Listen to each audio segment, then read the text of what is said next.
All right, let's jump right into this explainer.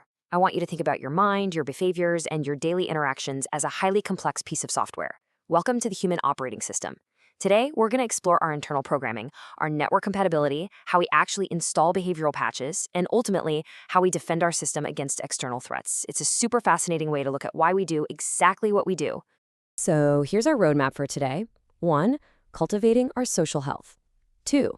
Navigating remote team dynamics. 3. Introverts versus extroverts. 4. The science of habit change. And 5. The social engineering threat. As you'll see, these are all deeply connected puzzle pieces of human behavior. Section 1. Cultivating our social health. Baseline programming for human connection. Now, before we can run any complex applications, our human OS requires a really stable foundation.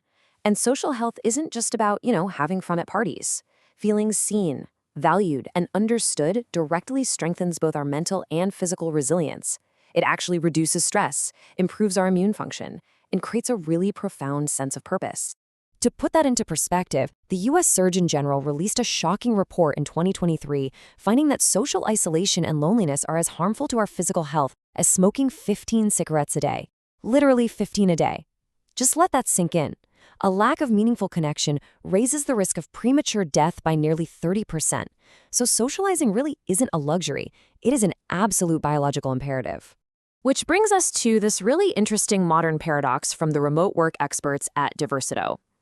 While modern technology like messaging apps, video calls, social media makes communication entirely effortless, true human connection requires active empathy, deep listening, and intentional effort. You can fire off 100 messages a day and still feel completely isolated if the quality of connection just isn't there. Section 2. Navigating remote team dynamics. Running our software on a distributed network. Taking this into the modern workplace, data from Zoom shows a massive 75% of employees feel their organization's current remote work tools and technologies need upgrading. But the tool is really only half the battle. Fostering team spirit relies on structured connection.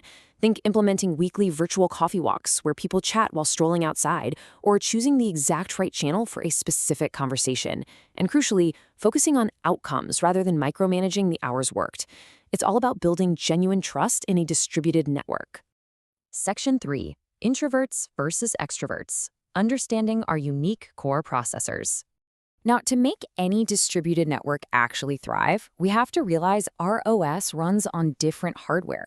We can trace this all the way back to Carl Jung's foundational personality theories. The introverted processor requires quiet time and solitude to recharge, preferring deep reflection. The extroverted processor, on the other hand, learns best through lively, collaborative stimulation and gains its energy from social interaction. You literally cannot force one processor to run efficiently in an environment built exclusively for the other. But here's the really interesting part. Human beings aren't just divided into two rigid camps. Between 60 to 70% of people are actually ambiverts. They fluidly adapt to different contexts depending on the situation at hand. For leaders and educators, this means you absolutely must provide a balanced mix of solo deep work and lively group dynamics to keep everyone's operating systems running smoothly without burning out. Section 4. The science of habit change. Installing and patching behavioral updates. Okay, so now that we understand our base programming and how we connect, how do we actually update our routines? Well, there are two completely distinct schools of habit change. First, we have top-down change, championed by experts like James Clear and BJ Fogg. This is all about environment design and starting tiny. It's perfect for building a new habit, like, say, starting a morning run. Then we have bottom-up change from neuroscientist Dr. Judd Brewer. This targets the reward center directly and is necessary for breaking compulsive, emotion-driven habits, like a 10 p.m. stress eating routine. You wouldn't use the exact same software patch for two completely different bugs, right? Dr. Judd Brewer outlines 3 essential gears for this kind of bottom-up change. First, you map the loop. What's the trigger, what's the behavior, and what is the reward?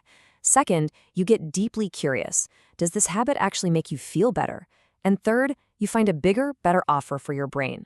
This direct, bottom-up framework is incredibly powerful. In clinical trials, it resulted in a stunning 67% reduction in anxiety symptoms. That is huge. And we can actually accelerate these updates by tapping right back into our social baseline. Tools like the Habit Share app prove that we patch our software much faster when we use social accountability. By tracking progress with friends and sending supportive messages, we're basically melding our fundamental need for connection with our desire for personal improvement. Now, this brings us to a really critical pivot in our explainer. We've just talked about how to hack our own habits for good. But what happens when someone else tries to hack your habits? There are malicious actors out in the world, actively trying to hijack those exact same psychological loops, using our inherent need for connection against us. Section 5. The social engineering threat. Defending against human malware. We are completely flipping the script here to explore how our healthy social tendencies are weaponized by cybercriminals. And here's the twist. Modern hackers aren't always writing complex code to break through firewalls anymore. Instead, according to cybersecurity experts at Kaspersky, they're exploiting the human element.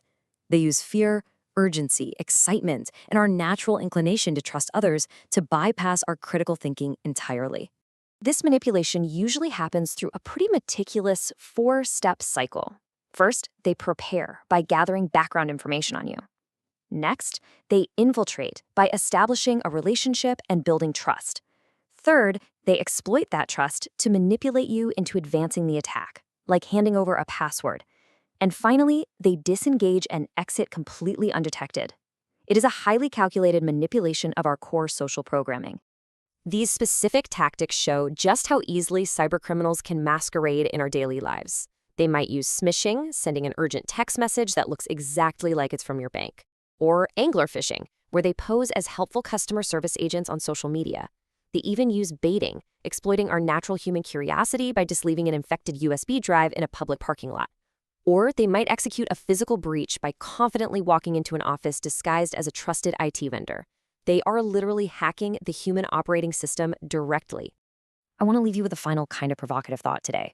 We are perfectly wired for deep social connection, we adapt to distributed environments, and we possess the incredible power to rewrite our own behavioral habits. But those very same human traits make us vulnerable to external manipulation. So as you go through your week, building genuine connections and updating your routines, ask yourself, if your mind is an operating system, who currently holds the administrative privileges? Keep your connections authentic, your habits intentional, and your firewalls up. Thanks so much for joining me for this explainer.